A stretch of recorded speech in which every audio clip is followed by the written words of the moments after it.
Hi everyone, my name's Lisa. I'm a garden educator. Here's a cool idea. Today I'm going to show you how to make a cool water feature for the beneficial creatures that live in your garden. We're going to make a water feature for the bennies. The bennies that I'm talking about are some of your beneficial insects that live in your garden. I'm going to teach you about 4 of my favorite beneficial creatures. A little bit about how they use the soil and how they live in your garden. And then I'm going to show you a cool project that you can do right at home that you can make to invite the beneficial creatures into your garden. Although it might not seem like it, a lot of our flying creatures in our garden use the soil for part of their life. So today I want to talk about 4 different beneficial creatures that use soil as part of their life cycle. The first 2 that I want to talk a little bit about are bumblebees. There are many different bumblebees in your garden, and they're a good creature, a beneficial creature, because they are a pollinator. Yep, they move pollen all around your garden, from one flower to another, and when pollen moves from one flower to another, it helps the plant to create some fruit or seeds. Another creature that I want to talk about that also uses the soil are the wasps. There are 3 different wasps, I believe, that use the ground as their place to live and raise their family. Wasps, although they are annoying and they have a very bad rap, are actually very good for your garden. They're predators. So if they're making their nest in a place that's okay, I say live and let live, because they eat an awful lot of creatures in your garden. Well, let's talk a little bit about bumblebees. Bumblebees use the soil in the garden to create their nest. So they also live in the ground, just like the wasps. Now, wasps and bumblebees, they make their nests underground. They're not very good at digging. They don't have any hands or fingers or shovels to dig. So they are looking for vacant burrows, empty burrows left over from other creatures that might have lived in your garden. Things like small mice or rodents or other creatures that might have made a little hole in your garden but no longer are using it. So both of those creatures, although they fly around our garden, they actually need the soil in your garden in order to live. Now, both of those creatures are social. They start with a central queen who starts the whole colony out, but they're doing a couple different things. So bumblebees are pollinators, and they're nectivores, which means they just like to sip the delicious nectar from flowers, and they also collect pollen to help feed their young. Wasps, on the other hand, are predators. That means they eat other creatures. And we like creatures that eat other creatures in the garden because they help to keep the balance. Wasps aren't actually eating creatures, they're collecting. They collect all kinds of other insects and worms and larvae, and they take them back to their young who eat the live creatures. Then the larvae, they give a drop of nectar or sustenance, a little drop of juice to the foragers who are out collecting the creatures. So we want to make sure we have good soil or a place where both of these creatures can live in our garden. So one of the things you can do to help support bumblebees and wasps to find a place to live in your garden is to leave some bare soil so that they can find those empty nests. Bumblebees and wasps live in the soil, but some other creatures use the soil in order to create their nests. So there are 2 different creatures that need wet soil and mud in order to make a place for their young and a place to incubate their eggs. So the 2 creatures I wanted to talk about now are mason bees. Mason bees are beneficial. They are just like the bumblebee. They are pollinators, and they're out collecting pollen all over our early flowering trees. A lot of times they're called orchard mason bees because they like to pollinate all of the apples and fruit trees. So they're an early pollinator. They're collecting pollen for their young. Yes, and I'll show you how they create their nest They use some mud in order to lay their eggs. And I'll show you how they create their nesting box.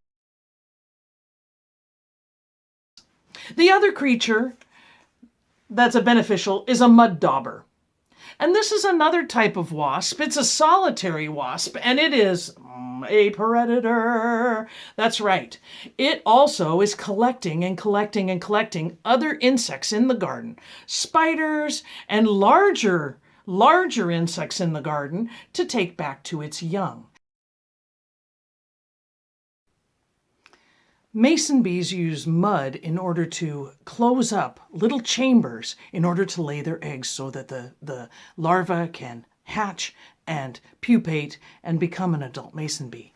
And they do that in little tubes or holes in wood, in buildings, and also in mason bee houses. A lot of times folks can hang a mason bee house, and these are just cardboard tubes that are the right size, about the size of a pencil inside of the tube, and they put these up and they hang them for mason bees. So here's a homemade one that I made out of just a piece of scrap paper, and it has a hole in it, and the mason bee is going to go inside that tube, and it will collect a lot of pollen, and it will make a big pollen pile, and it will inject its egg inside that pollen pile, and then it's going to close up that big pile of pollen and the egg into its own chamber. So it uses mud, just like a mason uses mud to connect bricks and rocks together to build things. A mason bee uses mud in order to close up those chambers. So what we want to do to provide for the mason bees are the nesting tubes, but also some wet soil so they have a source of mud. Now, mud daubers use mud also, but they actually construct their whole house and their place for their young to live. I found this old mud dauber place where you can almost see the pupa inside there. They took a lot of mud and they made this whole nest, and you can see the holes here, and that's where the adult mud daubers that were developing inside this mud form, they escaped, and you can see the empty places where the larva first lived, and then also where the pupa formed. So in order to have this great predator, it's a solitary insect, so both of these creatures are so mild and calm and peaceful, easy to live with, and extremely effective in our garden. We want to make sure that they have some wet soil so that they can make their houses, so that they can make those chambers for their young. So that's what we're going to do. We're going to make a feature that will provide water and some wet soil for all of our favorite bennies. You don't need very much, but you do need a few things. Go ahead and pause and get out a pencil or take a picture of it so you have a list. What you're going to need is a shallow basin, or a dish, like a pie pan or something like that. Only we want something maybe an inch or two deep, not very deep. An old water tray from under a large container or pot would be great. You'll need some dirt, nothing fancy. And especially if you can find some clay or something that will stick together and be kind of sticky.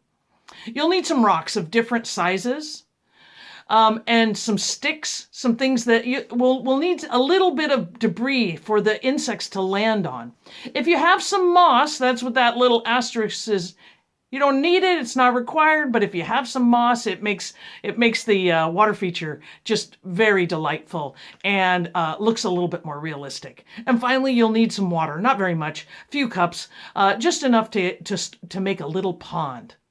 So I'll show you how to make this great water feature. I looked around and I found a shallow pan. I decided I wanted to recycle something, so I used an old plastic salad box, and I'll show you how I cut that down. I just dug around and found some old dirt that's just kind of there, collected a few rocks and sticks, and I found some moss that was growing on some sidewalk. So I scraped it off the sidewalk, and I'm going to use that. And then obviously I have some water, and I can just use regular tap water. I don't have to use anything too fancy like that. So let's get started. All right, I have my rocks and I've got my soil and my moss. I'm all ready for that. And I've got this old plastic salad container. I thought it'd be a great way to reuse it, give it another life before I recycle it. And it's nice and large, but it's not very shallow. So I kind of marked it around the side, a couple inches tall. I'm going to take some scissors and see if I can cut this, and then I can use it. Once I get a hole in this, I can use a pair of scissors, and you might want to get a big person or somebody who's really good with scissors. Be careful. Scissors are actually sharp and a tool that can cut skin. I'm just going to go around here like this. Nothing too fancy. And now I have a shallow dish. Now I'm ready to set it up. Let's head outside and I'll set up our water feature for our bennies. All right, I found a really good place right on the edge of this bed, so actually I can put a chair over there and watch the action. So I have my container right here. I took my soil and I got it nice and wet. I wanted to make a good gloppy mud, so I'm gonna lay my base in here, and this is like the bottom of the lake and the shoreline. I want to put a nice shoreline on either side. I'm going to have a little bank on either side. I don't know if you can see that, but I have some soil on both ends. And then I'm going to put a few rocks. What I want, I'm going to create a pond here, but I need some rocks to hold the soil in place. And I also want rocks for the creatures to be able to land on. So I'm going to put a few of these here, and I'm going to put some wet moss all around this edge and kind of disguise this a little bit. So it'll just look like a little bit of a natural pond. And, oh, I want to put some a couple of sticks across here. And then I'm going to fill it with water. So the key is wet soil and some things for creatures to land on. So here's another view of my water feature. And you can see I have nice moist soil, rocks and sticks, some moss, and a shallow container that can hold some water. I'm looking forward to seeing who uses this season. And then just put it in the garden and make sure that you water it a little bit if it dries out. And take a look, keep an eye out. Just keep looking after this little water feature and see who uses it. And keep track and see if you can identify those creatures. It's really been fun doing this project with you today. My name's Lisa. I'm a garden educator. You can check out my website at gardenwithlisa.com.